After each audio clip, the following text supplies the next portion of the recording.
اور ایک ہے صحاح ستہ جس میں سے 40 بنائی گئی ہے، تو پرائمری سورس کیا ہوگا؟ یعنی مجھے مسلم کا ریفرنس دینا ہے تو میں کہہ رہا ہوں یہ امام نووی نے 40 میں حدیث نقل کی ہے بحوالہ امام مسلم، تو زیادہ اوتھینٹک بات کیا ہوگی کہ میں اچھا اب کچھ نئی کتابیں بھی آ رہی ہیں، اس میں آ رہا ہے مختصر صحیح مسلم، تجرید بخاری، تو تجرید بخاری مختصر صحیح مسلم یہ زیادہ پرائمری سورس ہے یا اصل صحیح مسلم؟ یہاں تک پرابلم ہوتا ہے کہ ہمارے ہاں جو قدیم نسخے چھپے ہوئے ہیں صحاح ستہ اور بڑی عربی کتابوں کے، تو ہم دیکھتے ہیں کہ اس میں بعض اوقات متن میں کچھ اور لکھا ہوتا ہے، اور جو جدید کتابیں چھپ کر آ رہی ہیں بعض اوقات متن اس میں تبدیل ہوتا ہے، تو اس لیے بعض اوقات ہمیں ری چیک کرنا پڑتا ہے چیزوں کو۔ اصول سرخسی یہ پرائمری سورس ہے یا مختصر اصول شاشی؟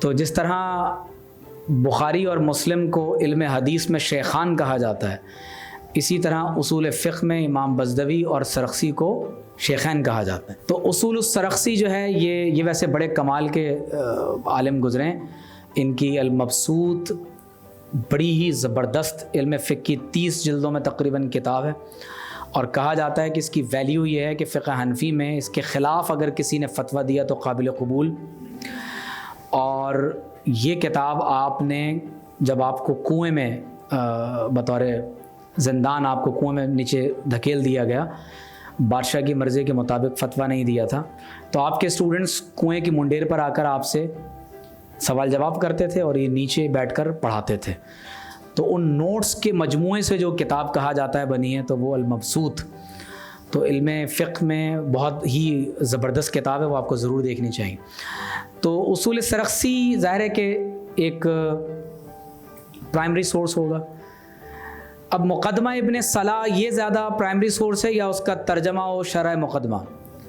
اب اگر میں ایک مضمون میں نے دیکھا، ہمارے ایک دوست بزرگ تھے، ماڈرنس تھنکر تھے، اللہ تعالیٰ ان کی مغفرت فرمائے، تو وہ ایک بڑے علمی فقہی مسئلے پر اعتراض کر رہے تھے، اور انہوں نے پتہ ہے حوالہ کیا دیا ہوا تھا؟ ترجمہ و حاشیہ مختصر قدوری۔ اب آپ ایک بڑے علمی فقہی مسئلے پر بحث کر رہے ہیں، قدوری ایک بنیادی متن ہے، اس میں تفصیلات نہیں ہیں، تفصیلات بڑی کتابوں میں درج ہیں، تو ظاہر ہے کہ آپ کو اگر رسائی آپ کی قدوری کے متن تک نہیں ہے اور اعتراض آپ امام اعظم ابو حنیفہ پر کریں، تو ظاہر ہے کہ پھر اپنے رویے پر انسان کو غور کرنا چاہیے۔ لسان العرب یا المنجد؟ تو لسان العرب تو ظاہر ہے کہ 15-20 جلدوں میں ایک بڑی عربی لغت کی کتاب ہے، المنجد تو ایک والیوم میں بعد میں، اور کس نے بنائی تھی ویسے المنجد؟ جی، تو ایک کرسچن نے کہا جاتا ہے کہ یہ لغت بنائی تھی۔ اب آپ سوچیں کہ عیسائی کی ڈکشنری سے آپ لوگ مدرسوں میں استفادہ کر رہے ہیں۔ کتاب العین خلیل فراہیدی کی یا آسان عربی لغت؟ تو کسی نے دیکھی آپ میں سے کتاب العین؟ تو یہ آپ کو ضرور، آپ کبھی بھی علم لغت میں صرف 3 سے 4 ہاتھ اٹھیں، یہ بڑی اہم کتاب ہے، یہ آپ کو ضرور دیکھنی چاہیے۔ بریٹانیکا یا ویکیپیڈیا؟ اب ویکیپیڈیا ایڈیٹیبل ہے، تو اب ہمارے ہاں ہوتا یہ ہے کہ ریسرچ میں عام طور پہ ہم ویکیپیڈیا سے کاپی پیسٹ کر کے ہم چیزوں کو آگے ڈال رہے ہو۔ اسی طرح کشف المحجوب فارسی میں یا کشف المحجوب اردو میں؟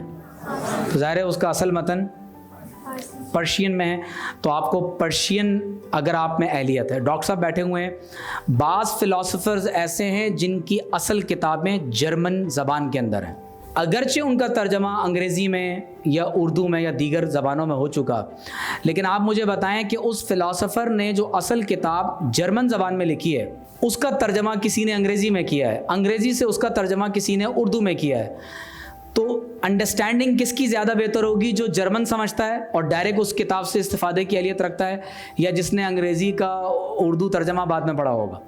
تو ظاہر ہے کہ زیادہ انڈرسٹینڈنگ کا لیول اس کا ہائی ہوگا جس نے براہ راست اس کتاب سے استفادہ کیا ہو۔ اسی طرح یہ ایک بڑی امپورٹنٹ چیز ہے کہ جب آپ اپنا موضوع کسی بھی، چاہے آپ M phil P H D کر رہے ہیں یا آپ باقاعدہ طور پر آپ کوئی مضمون لکھ رہے ہیں، تو بڑی اہم بات یہ ہے کہ علم اور فن کا انتخاب پہلے کریں، کہ آپ جب اپنا تھیسس لکھنے جا رہے ہیں تو آپ کس علم پر اور اس علم میں سے کس فن پر آپ کام کرنا چاہتے ہیں۔ اگر آپ نے علم اور فن کا انتخاب نہیں کیا تو ظاہر ہے کہ پھر آپ ہمیشہ ڈی ٹریک رہیں گے کہ کس پر لکھوں، کیا کام کروں، اتنے سارے موضوعات ہیں، تو انسان کنفیوژن کا شکار ہو جاتا ہے۔ تو آپ یہ سوچیں کہ بھائی مجھے تفسیر پر لکھنا ہے یا اصول تفسیر پر، حدیث پر یا اصول حدیث پر، فقہ یا اصول فقہ، یا علم الصرف یا علم النحو، یا آپ کس تناظر میں کس فن پر بات کرنا چاہتے ہیں۔ تو آپ اپنے لیے پہلے علم اور فن کا انتخاب کر لیں۔ موضوع کی تحدید ضروری۔ ہم بعض اوقات ایک لافانی اور لامتناہی موضوع پر سوچ رہے ہوتے ہیں، تو جب آپ ایک لامتناہی عنوان پر کام کریں گے تو کبھی بھی کام بہتر نہیں ہو سکتا۔ پھر زمان اور مکان کی تحدید بھی ضروری ہوتی۔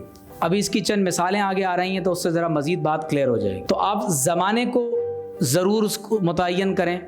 اگر زمانہ آپ نے متعین نہیں کیا، یا آپ اگر جغرافیائی اعتبار سے کوئی بحث کر رہے ہیں تو کسی مکان کا متعین ہونا ضروری ہے، اور موضوع میں بلا وجہ کی طوالت نہیں ہونا چاہیے۔ مثلاً امت مسلمہ کے عالمی مسائل اور ان کا حل، تو آپ کے خیال میں یہ موضوع ٹھیک ہے؟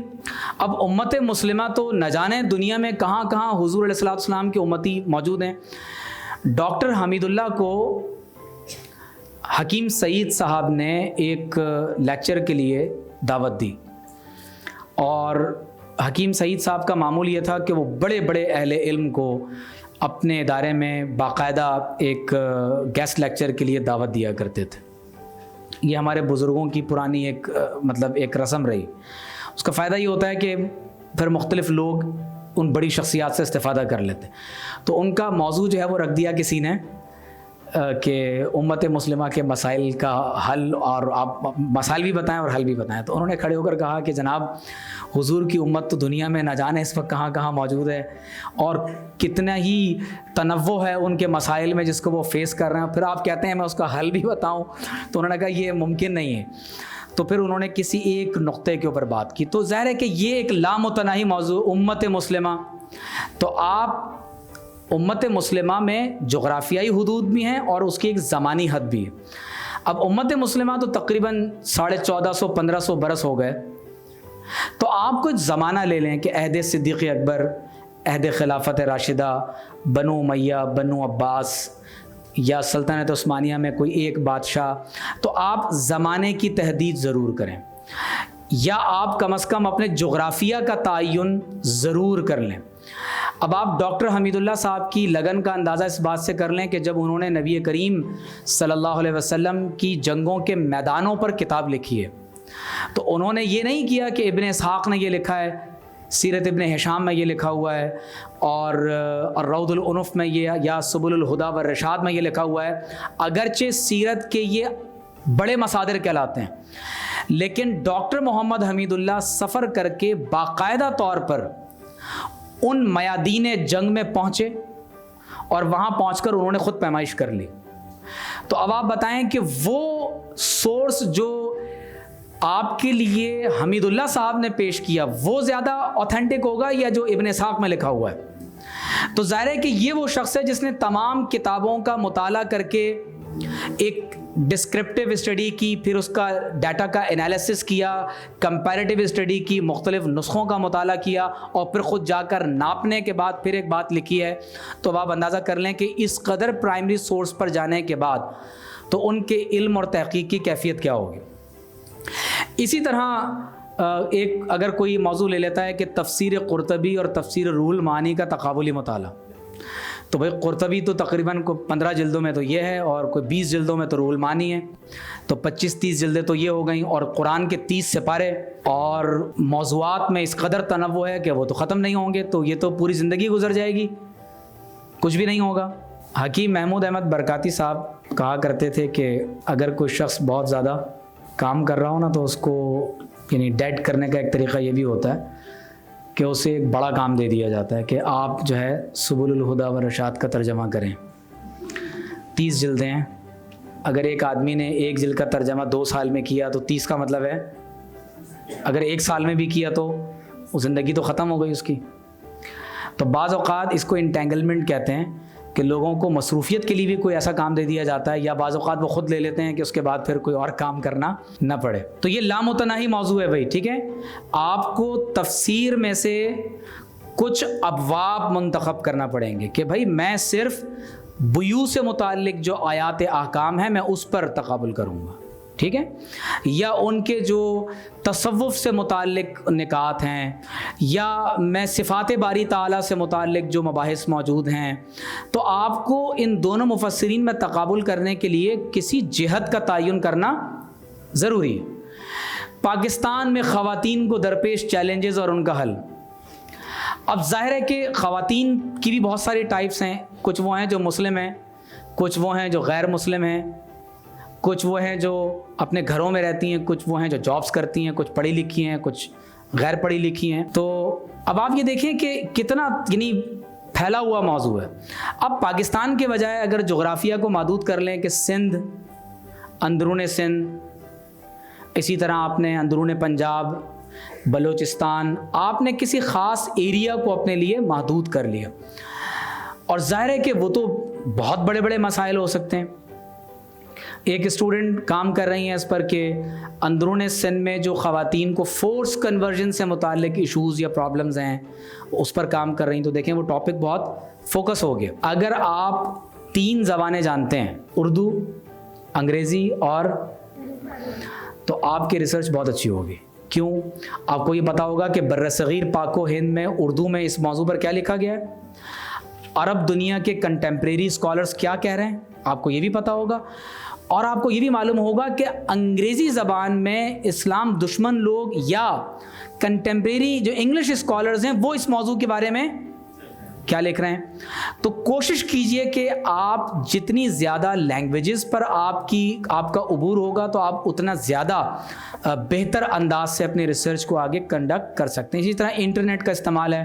میں نے کچھ ویب سائٹس اور کچھ چیزیں میں نے آپ کے سامنے رکھی ہیں تاکہ آپ کو جو ہے وہ بہتر انداز سے چیزیں معلوم ہو سکیں. Connecting the dots, education and religious discrimination in Pakistan, study of public schools and مدرساز.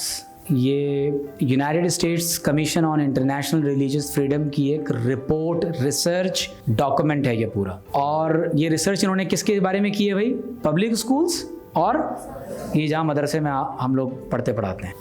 آپ کو پتہ ہے یہ اتنی ڈیٹیلڈ ریسرچ ہے.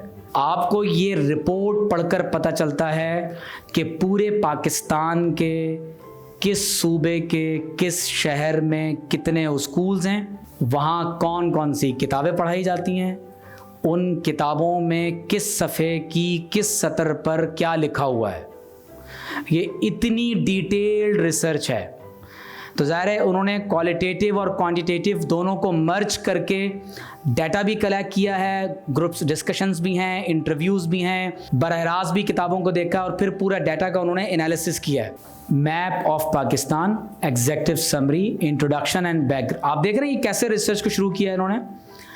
Introduction and background, literature review, methodology, results of the study. اس کے بعد representation of religious minorities in the textbook, interviews and focus group discussions, case studies, expert interviews. اب ایک انٹرویو تو وہ ہے جو آپ عوام سے کہیں سے بھی کھڑے ہو کر لے لیں، اور ایک وہ ہے جو آپ نے ایکسپرٹ انٹرویوز لیے ہیں.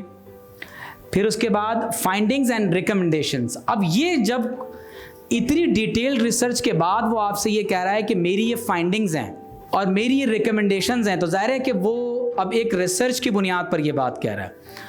تو اب اس کی بات کو کاؤنٹر کرنے کے لیے پھر آپ کے پاس بھی اس کے مقابلے میں ریسرچ ہونی چاہیے. ایک ایک چیز یہ پڑھنے سے تعلق رکھتی ہے کہ کتنی ڈیٹیلڈ ریسرچ، لٹریچر ریویو انہوں نے کس طرح سے کیا ہے. اب یہ میتھڈالوجی دیکھیں آپ. پہلے اس نے آبجیکٹیوز آف اسٹڈی کو متعین کیا ہے. اس کے بعد یہ بتاتا ہے کہ میرے میتھڈالوجیکل ٹولز اینڈ پریکٹسز کیا ہوں گے. کہتے ہیں ہم ٹیکسٹ بکس کو ریویو کریں گے جو اسکولوں میں پڑھائی جاتی ہے، ہم سیمی اسٹرکچرڈ انٹرویوز کریں گے، ہم گروپ ڈسکشنز کروائیں گے. یہ جو مختلف NGOs پاکستان کے اندر پروگرامز کر رہی ہیں یہ اس کا پارٹ ہے. یہ جو علماء کو، مدارس کے لوگوں کو وہ لے جاتے ہیں، گروپ ڈسکشنز کرواتے ہیں، یہ سب کیا ہے؟ وہ اس سے ڈیٹا کلیکٹ کر کے نتائج نکال رہے ہوتے ہیں. تو دیکھیں وہ اپنے ٹولز اور پریکٹسز بتا رہے ہیں. پھر اس کے بعد وہ بتاتے ہیں کہ بھائی ہم ایکسپرٹس کے بھی انٹرویو کریں گے، کیس اسٹڈیز کو ہم ضرور لیں گے. یعنی فرض کر لیں کہ اگر ٹرانسجینڈرز ایکٹ پر بات ہو رہی ہے تو ایسا نہیں ہے کہ بس ایک فیس بک کی ویڈیو بنا لی اور بس وہ ختم ہو گئی بات، نہیں، وہ پراپرلی گراؤنڈ میں جائیں گے، ٹرانسجینڈرز کو انٹرویو کریں گے، ان کی پوری کمیونٹی کو کھنگال لیں گے، پھر کوئی نتیجہ آپ کے سامنے رکھیں گے۔ پھر دیکھیں ریویو آف ٹیکسٹ بکس ہے اس میں، اب یہ ساری تفصیلات انہوں نے اس میں دی ہوئی ہیں۔ تو انہوں نے اپنی پوری جو میتھڈالوجی ہے اس کو انہوں نے طے کیا ہوا ہے کہ کس طرح سے یہ چیزوں کو، review of case study, interview and focus group discussions, field work ہوگا اور سیمپلنگ ہوگی، سیمپلز کو یہ پیش کریں گے باقاعدہ، اور انہوں نے پوری اپنی جو ریسرچ میتھڈالوجی ہے، ڈسکرپشن آف سیمپلز، یہ دیکھیں انہوں نے کس طرح سے کہ سندھ میں کون سا ڈسٹرکٹ ہے، کتنے اسکولز ہیں، لیول آف اسکولز کیا ہے، گریڈز کون کون سے پڑھائے جاتے ہیں، دیکھ رہے ہیں آپ یہ، اور یہ پورا ڈیٹا انہوں نے پوری تفصیل کے ساتھ کلیکٹ کیا ہوا ہے، اور آپ کو سب جگہ یہ نظر آئے گا کتنے مدرسے ہیں اور کس اسکول آف تھاٹ کے ہیں، ایتھیکل کنسیڈریشنز کیا ہیں۔